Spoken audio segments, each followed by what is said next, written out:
గౌతమ్ గారు నమస్తే సార్. నమస్తే అండి. గౌతమ్ గారు, విడుదల రజనీని చూస్తే మాత్రం నాకు రాజకీయాల్లో నిజంగా ఇలాంటి మొక్కలే ఉండాలేమో అనిపిస్తా ఉంటుంది.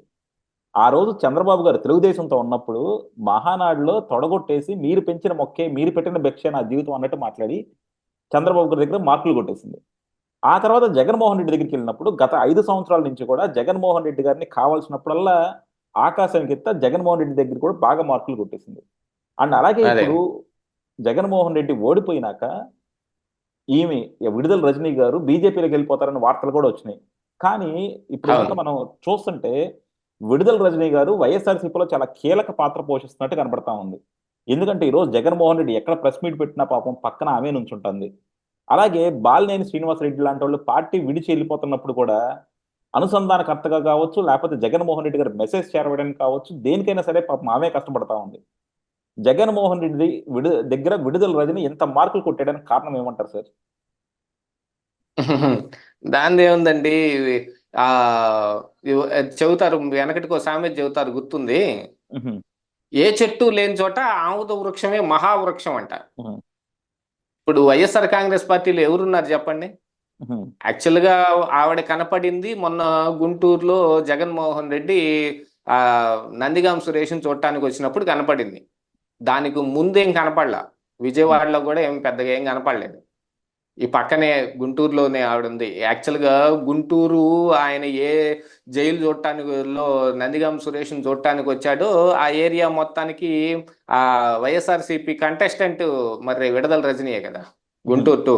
ఉహు, మరి ఆమె లేకపోతే ఎట్టా? అది కాకుండా ఏంటంటే, చేసే ప్రయత్నాలు అన్నీ వేరే బీజేపీలోకి వెళ్తారనో జనసేనలోకి వెళ్తారనో ఏదో అవి పుకార్లైనా కావచ్చు, లేకపోతే నిజం కూడా ఉండొచ్చు. నిజం ఉండే అవకాశాలు మెరుగ్గానే ఉన్నాయి. ఆవిడ బీజేపీలోకి వెళ్ళటానికి విపరీతమైన ప్రయత్నం చేసింది. ఒక వారం రోజుల పాటు అనుకుంటాను ఫోన్ స్విచ్ ఆఫ్ చేసి పెట్టింది. విషయం కూడా ఆ రోజుల్లో బయటకు వచ్చింది. అప్పుడే ఈ బీజేపీలోకి వెళ్తారు అనే ఒక పుకారు బయటకు వచ్చింది. కాకపోతే మరి అక్కడ ఏమి రానియలేదు, లేకపోతే ఏవిడ నాలెడ్జ్ చాలదులే అని అనుకున్నారు వాళ్ళు, ఏం వదిలేశారేమో మరి, ఒకవేళ బహుశా. మళ్ళీ ఇంకేం వచ్చింది, ఆ, ఇక వేరే పని ఏముందండి చెప్పండి ఆవిడకి. వాళ్ళు అనుకున్న డబ్బులు ఇవ్వలేదు. ఆ, అది అది కూడా అయ్యి ఉండొచ్చు. అది కూడా అయ్యి ఉండొచ్చు. ఎవడ ఒకవేళ ఎమ్మెల్యే అయి ఉంటే గనక కొంత ఉపయోగం ఉండేది. మరి ఎవడ ఎమ్మెల్యే కూడా కాలేదు కదా, ఓడిపోయింది కదా. ఓడిపోవటం మూలాన ఎవడికి ఏమి ఎవరైనా గెలుపు గుర్రాలనే కదా లాగి లోపలేసుకోవాలనుకునేది. ఇలాంటి వాళ్ళని ఎవరు వేసుకుంటారు చెప్పండి? ఉహు, ఎవడేం బొత్స సత్యనారాయణ లేకపోతే ధర్మాన ప్రసాద్ సీనియర్ మోస్ట్ ఏం కాదు. ఆపత్కాలంలో అవసరానికి మంచి ఐడియా వేసి దాన్ని తప్పించగలిగిన అంత సీను ఎవడికేం లేదు కదా. ఉహు, పత్తిపాటి పుల్లారావుని పట్టుకొని రాజకీయాల్లోకి వచ్చింది. ఈ విడదల రజనీ వాళ్ళ మామ, ఆయన ఆ తెలుగుదేశం పార్టీలో ఉండి మీకు 2019 ఎన్నికల ముందు వరకు ఆయన చిలకలూరుపేట మార్కెట్ యార్డ్ చైర్మన్. ఉహు. ఆ ఈవిడ వైఎస్ఆర్ కాంగ్రెస్ పార్టీలోకి వెళ్ళిపోయి అక్కడ టికెట్ కన్ఫర్మ్ చేయించుకున్న తర్వాత ఆయన రాజీనామా చేశాడు. అప్పటి వరకు ఆయన మార్కెట్ యార్డ్ చైర్మనే. అక్కడి నుంచి కొద్దిగా ఈ రాజకీయ సంబంధాలు నెరుపుతూనే ఉన్నారు. ఈవిడ మరి యాక్చువల్గా మనకు తెలిసిన మ్యాటర్ ప్రకారం ఈవిడ ఎమ్మెల్యేకి పోటీ చేసి పత్తిపాటి పుల్లారావుని నువ్వు ఎంపీ తీసుకో, నేను ఇక్కడ పోటీ చేస్తాను అనే దగ్గరే వాళ్ళకి విభేదం వచ్చింది అని చెప్పుకుంటారు పేటలో. సరే, ఇక ఏది ఏమైనప్పటికీ గాను, ఇక ఇప్పుడు జగన్మోహన్ రెడ్డి వస్తే కొంచెం నోన్ ఫేసెస్ కనపడాలి కదా. ఆయన ప్రెస్ మీట్ జైలు దగ్గర అయినా ఎక్కడైనా ఆయన ఒక ప్రెస్ మీట్ పెడుతున్నాడు ఈ రోజు. మీరు వరుసగా అబ్జర్వ్ చేశారంటే గనక ఆ ప్రెస్ గవర్నమెంట్. మీట్ లో పక్కన కొన్ని నోన్ ఫేసెస్ కనిపిస్తే బాగుంటది కాబట్టి రజనీని పిలుచుంటారు. ఆవిడ వచ్చి ఆ పక్కన నుంచొని ఆ కార్యక్రమం ఏదో వెళ్ళింది. ఇక బాలినేని శ్రీనివాస్ రెడ్డి ఇష్యూ అయితే, ఆయన ఎప్పుడు వెళ్తానంటాడు, ఎప్పుడు ఉంటానంటాడు. ఇది కొత్త ఏం కాదు ఆయనకి. చాలా రోజులుగా ఆయన వెళ్తానంటుంటాడు. ఆడ ఒంగోలులో ఫ్లెక్సీలు అవి వేపిస్తుంటాడు. జన్మదిన శుభాకాంక్షలు దాని మీద జగన్మోహన్ రెడ్డి ఫోటో లేకుండా వేయటం, ఇట్లాంటి రకరకాల కార్యక్రమాలు చేస్తుంటాడు. ఆ తర్వాత ఎవరు వెళ్తానన్నారు అని జర్నలిస్టులను కూడా బెదిరిస్తుంటాడు. అలాంటిది ఇప్పుడు కూడా జరిగింది. ఈవీఎం ట్యాంపరింగ్ విషయంలో వాళ్ళ బాలినేని శ్రీనివాసరెడ్డికి పెద్ద దెబ్బ తగిలింది. అందులో ఎటువంటి తేలే అవకాశం లేదు. ఆ, వీ యాక్చువల్గా వీళ్ళేందో రీకౌంటింగ్ లాగా అడుగుతున్నారు, అది రీవెరిఫికేషన్. రీవెరిఫికేషన్ అంటే ఏంటి? వెరిఫికేషన్ దేన్ని చేస్తారు? మిషన్ని చేస్తారు. మిషన్ బాగా పనిచేస్తుందా లేదా, మిషన్ కరెక్ట్గా పనిచేస్తుందా లేదా అని వెరిఫై చేస్తారు.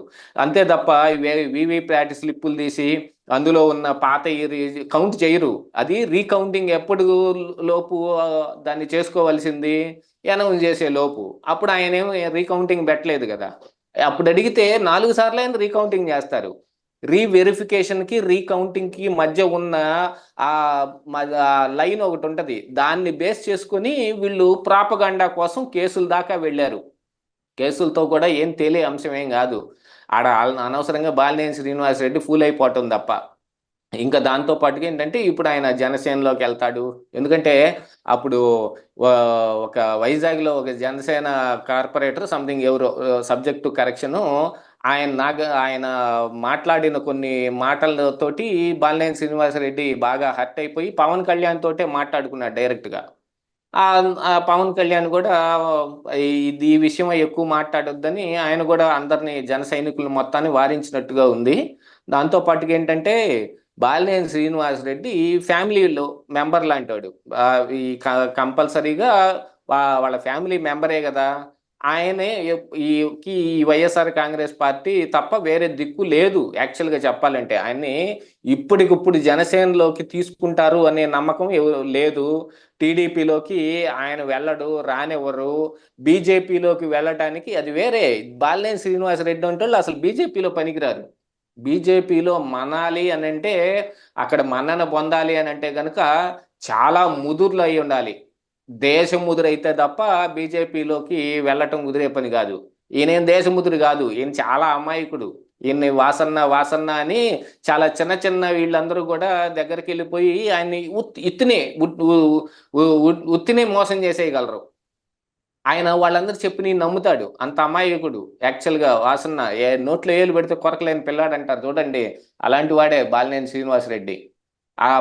ఇక ఆయన వేరే పార్టీలోకి దేనికి బాడు. ఆయన కొంచెంసేపు అలుగుతాడు, అలిగి పిల్లలు అన్నం తిన్నావు మారం చేయను, నువ్వు అసలు మా నాన్నవు కాదు పో, నువ్వు మా అమ్మవు కాదు పో అంటారు చూడు.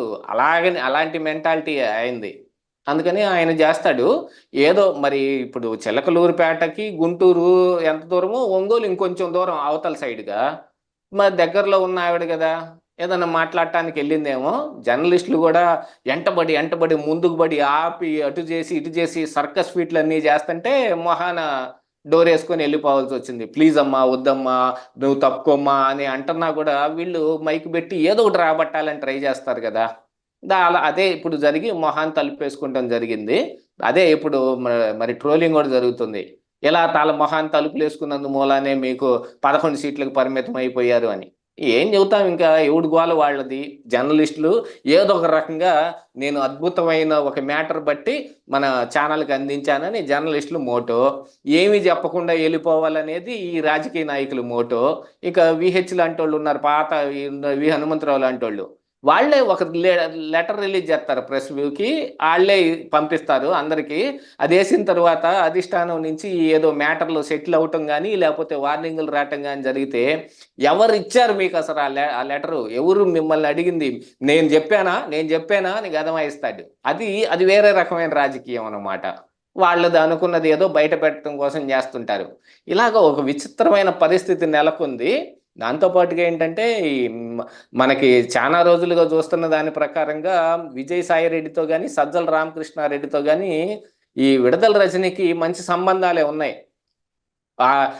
ఒకవేళ ఆ దీంతో ఇప్పుడు ఈ టైము మరి జగన్మోహన్ రెడ్డి ఎవరు లేకుండా ఫ్రీగా ఉన్న టైం కదా, ఇప్పుడు బాగా పక్కకి చేరి ఆకట్టుకొని ఈ పార్టీలో అలాగనే కొనసాగితే రేపు మళ్ళీ ఉపయోగం ఉండే అవకాశం ఏమన్నా ఉందండి. ఎందుకంటే మళ్ళీ గుంటూరు 2లో పోటీ చేసే అవకాశమే లేదు. ఈ ఎన్నిసార్లు ఇచ్చినా కూడా గుంటూరు 2లో గెలవటం కష్టం. 2019 అప్పుడే మద్దాలగిరి గెలిచాడు కదా అక్కడ. ఆ టికెట్ తెలుగుదేశం పార్టీ తరపున. ఇక మళ్ళీ ఈవిడికి ఎన్నిసార్లు ఇచ్చినా ఆడ ఉండదు. అందుకని మళ్ళీ చిలకలూరిపేటకు రావాలి అని అంటే మళ్ళీ ఏంటి ఈ దీంట్లో మరి వాళ్ళ వైఎస్ఆర్ కాంగ్రెస్ పార్టీలో ఆమె ప్రాపకం పెంచుకోవాలి. జగన్మోహన్ రెడ్డికి ఎంత దగ్గరైతే అంత మంచిది. ఇప్పుడు నగరిలో రోజాతోటి కూడా మంతనాలు గింతనాలు అయిపోయి నగరిలో మార్చాల్సిన వాళ్ళందరినీ మార్చేసి రోజాకి ఎగనెస్ట్గా ఎవరున్నారో వాళ్ళందరినీ ఏ పార్టీ నుంచి ఉద్వాసన ఇచ్చి పంపించేశారు. అది రోజా. ఇట్లాగా కొంతమంది క్యాండిడేట్లు ఉంటారు చూడండి, మెయిన్ క్యాండిడేట్లు. ఆ విధంగా ఇప్పుడు విడదల రజనీ కూడా తయారైంది. ఎందుకంటే ఛాన్స్ ఇదే కదా, ఇంతకు మించిన ఛాన్స్ లేదు. వీళ్ళు రాజకీయాల్లో ఇంకా ముందుకెళ్ళాలి అంటే వీళ్ళకి మిగిలింది వైఎస్ఆర్ కాంగ్రెస్ పార్టీయే. ఇప్పుడు వైఎస్ఆర్ కాంగ్రెస్ పార్టీలో కూడా మిగిలింది ఇదిగో ఇట్లాంటి నాయకులే, వీళ్ళు తప్ప ఎవరు లేరు. మరి ఏదైనా మెసేజ్ నిజంగానే పంపించారేమో బాలినేని శ్రీనివాసరెడ్డికి విడదల రజనీ ద్వారా, అది కూడా అయ్యుండొచ్చు. అంతే తప్ప ఇక్కడ ఇంపార్టెన్స్ అనేది కానీ ఇంకోటి అనేది కానీ ఏదో పెరుగుతుంది, విడదల రజనీ తోటి ఏదన్నా వేరే రకమైన సంబంధం ఉంది, ఐఎమ్ సారీ టు సే ఇది. ఎందుకంటే చాలా అసాల్ట్గా ఇప్పుడు సోషల్ మీడియాలో ఇలాంటి ప్రాపగాండా నడుస్తుంది కదా. నిన్న మొన్నటి దాకా సజ్జల రామకృష్ణారెడ్డికి ఎవడికి ఏదో అంటగట్టి మాట్లాడారు, దాని గురించి చెబుతున్నాను. అలాంటివి మ్యాక్సిమం ఉండకపోవచ్చు, అలాంటివి ఏమీ ఉండవు నాకు తెలిసి. కాకపోతే మరి పార్టీకి కూడా అవసరమేగా, జనాలతోనే కదా పార్టీ నిర్మాణం అవ్వాల్సింది. అలాగా ఈ బిల్డ్ చేసుకుంటానికి వీళ్ళని అంతే ఉంచుకొని ఉంటాడు మరి జగన్మోహన్ రెడ్డి. రాజకీయాల్లో ఏది ఉంటాయి ఎలా ఉంటాయి అనేది మనం ఏం చెప్పలేం. కానీ కాకపోతే ఒక్కటి సార్, ఇప్పుడు మీరు అన్నట్టు బాలినేని శ్రీనివాసరెడ్డి ఏంటంటే బేసిక్గా ఏ రాజకీయ పార్టీలతోనూ ఆయనకి విభేదాలు లేవు. అక్కడ ఆయన తెలుగుదేశం కార్యకర్తలకి పనిచేశాడని చెప్పారు, జనసేన కార్యకర్తలకి పనిచేశాడని చెప్పారు, వైఎస్ఆర్సీపీ వాళ్ళకి బాగానే పనిచేశాడు. సో అందరితోనూ మంచి సంబంధాలు పెట్టుకున్నాడు. సో బాలినేని శ్రీనివాస్ వస్తానంటే కాదనే వాళ్ళు కూడా నాకు తెలిసి ఎవరు లేరు. కాకపోతే ఏంటంటే మీరు ఇందాక అన్నట్టు బాలినేని శ్రీనివాస్ జగన్మోహన్ రెడ్డి సొంత ఇంటి వ్యక్తి. సో అలాంటి వాళ్ళు నిజంగా ఏ పార్టీలోకైనా వస్తే ఆ కాన్ఫిడెన్షియాలిటీ ఆ పార్టీల్లో కూడా దెబ్బతింటుంది కదా. అసలు తీసుకుంటారంటారా ఇలాంటి వాళ్ళని తీసుకోవడం వల్ల ఆ పార్టీలకు వచ్చే లాభం ఏంటి? ఏదో జగన్మోహన్ రెడ్డిని 2-3 తిట్టించుకోవడం తప్ప. కరెక్టే, ఇలాగా ఏదో కొంచెం ఇది అవటమే తప్ప వేరే ఏమి ఉండదు. అయినా ఇప్పుడు ఆయనేమో ఆయన కాన్స్టిట్యున్సీ దాటి వదిలేసి వెళ్ళిపోయేవాడేం కాదు. అక్కడ ఆ కాన్స్టిట్యున్సీలో ఆయనకున్న హోల్డ్ అట్లాంటిది, ఆయన కూడా గట్టిగా అక్కడే పనిచేసుకుని ఉంటాడు. కానీ మరి అక్కడ ఆల్రెడీ ఉన్న నాయకులను ఏం చేయాలి? ఇప్పుడు జనసేనలో కూడా కొంచెం పెద్ద నాయకుడే తయారయ్యాడు కదా, ఈదర్ హరిబాబు. ఇంతకుముందు తెలుగుదేశం పార్టీలో ఉండి జనసేనలోకి వెళ్ళిన నాయకుడు ఉన్నాడు. అక్కడ మంచి హోల్డ్ ఉన్న నాయకులు కొద్దిగా ఉన్నారు. ఈదర్ హరిబాబు అంటే ఆయన బాగా వెల్ నోన్ వ్యక్తి. బీఫామ్ ఇస్తే కూడా ఎమ్మెల్యే టికెట్ గా గెలవలేని అతను. అది వేరే అంశంలేండి. ఆయన కొంచెం హోల్డ్ ఉన్న వ్యక్తి. అక్కడ ఆయన ఎన్టీఆర్ కళా పరిషత్ అని కూడా ఏదో నడిపేవాడు ఇంతకు ముందు. అవును, బాలకృష్ణకి క్లోజ్ రిలేషన్, బాగా క్లోజ్ రిలేషన్. ఆయన ఇప్పుడు జనసేనలోనే కదా ఉంది. అక్కడ మరి ఈయన్ని ఏ రకంగా ఈ పార్టీలు కొంచెం ఎంటర్టైన్ చేస్తాయని చూడాలిగా. చూద్దాం సార్. డెఫినెట్ గా ఏంటంటే ఇవన్నీ కూడా రాజకీయాల్లో మనకి సర్వసాధారణమే. కాకపోతే ఏంటంటే ఇప్పుడు బాలినేని శ్రీనివాసరెడ్డి లాంటి వాళ్ళని ఏ పార్టీ తీసుకున్నా సరే ఆచి చూచి తీసుకోవాలన్నమాట. ఎందుకంటే మొన్నటిదాకా వాళ్ళని కామెంట్ చేశారు. అలాగే బాలినేని శ్రీనివాసరెడ్డిని ఏ పార్టీ తీసుకున్నా సరే వాళ్ళకి ఎంత మటుకు లాభం ఉంటుందన్న కూడా చూసుకోవాలి. సో జగన్మోహన్ రెడ్డి లాగా మిగతా పార్టీలు కూడా వాళ్ళని తిట్టించలేవు కాబట్టి ఇలా అలా తిట్టించిపోతే అతని వల్ల వాళ్ళకి వచ్చే ఉపయోగం కూడా ఏమీ లేదు. అలాగే ఇతను నాన్ కాంట్రవర్షియల్ పర్సన్ గా ఉంటాడు కాబట్టి వచ్చినా తిడతాడన్న హోప్ కూడా లేదు. సో చూద్దాం ఏమవుతుందో.